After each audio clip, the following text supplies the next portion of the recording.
एक दिन अर्जुन अपने दिमाग की उलझन से परेशान होकर अपने गुरु महर्षि अनंत के पास आया। उसके चेहरे पर थकान थी और आंखों में एक गहरा चिंतन। अपने हाथ जोड़कर अर्जुन बोला, गुरुजी, मेरा मन कभी शांत नहीं होता। मैं हर समय चिंता में डूबा रहता हूँ। सोचता रहता हूँ कि क्या सही है, क्या गलत। हर फैसला मेरे लिए एक जंग बन गया है। महर्षि अनंत, जो अपने ज्ञान और शांति के लिए प्रसिद्ध थे, कुछ पल के लिए चुप रहे। फिर उन्होंने अपने सामने रखा एक छोटा पत्थर उठाया और अर्जुन को एक तलैया की ओर चलने का संकेत किया। तलैया के पास पहुंचकर महर्षि ने पत्थर को पानी में उछाल दिया। पत्थर ने पानी में गिरते ही छोटे छोटे छपके पैदा किए और फिर गहराई में डूब गया। गुरुजी ने अर्जुन की ओर देखा और पूछा, अर्जुन, क्या तुमने देखा यह पत्थर पानी में गिरते ही क्यों डूब गया? अर्जुन हैरान हुआ।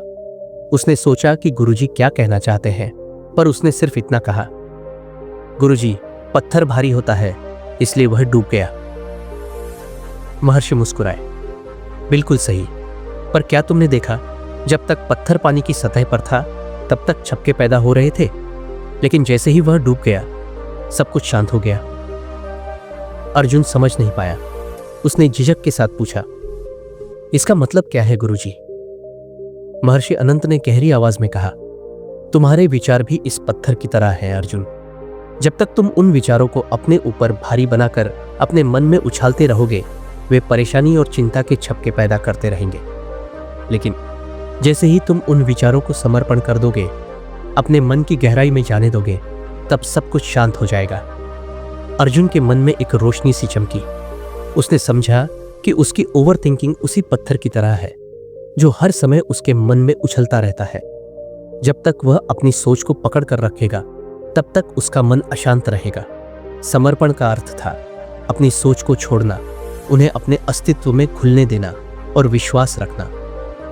उस दिन अर्जुन ने समझ लिया कि ओवर थिंकिंग का हल सोच पर जबरदस्ती का नियंत्रण नहीं, बल्कि समर्पण है। अपने मन को शांत करने का एक ही तरीका था, विचारों को अपने अस्तित्व में स्वतंत्र छोड़ देना, ताकि वे अपनी गहराई में डूबकर शांति ला सके। महर्षि अनंत ने अर्जुन की ओर देखा और मुस्कुराए। याद रखना अर्जुन, जब पत्थर डूबता है तभी पानी की सतह शांत होती है। अर्जुन के चेहरे पर अब एक संतोष भरी मुस्कान थी। उसने गुरुजी के चरणों में प्रणाम किया और एक नए विश्वास के साथ वापस अपनी राह पर चल पड़ा।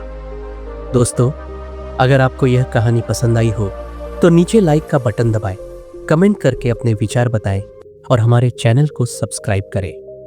आपके समर्थन से हमें और भी प्रेरणा मिलती है।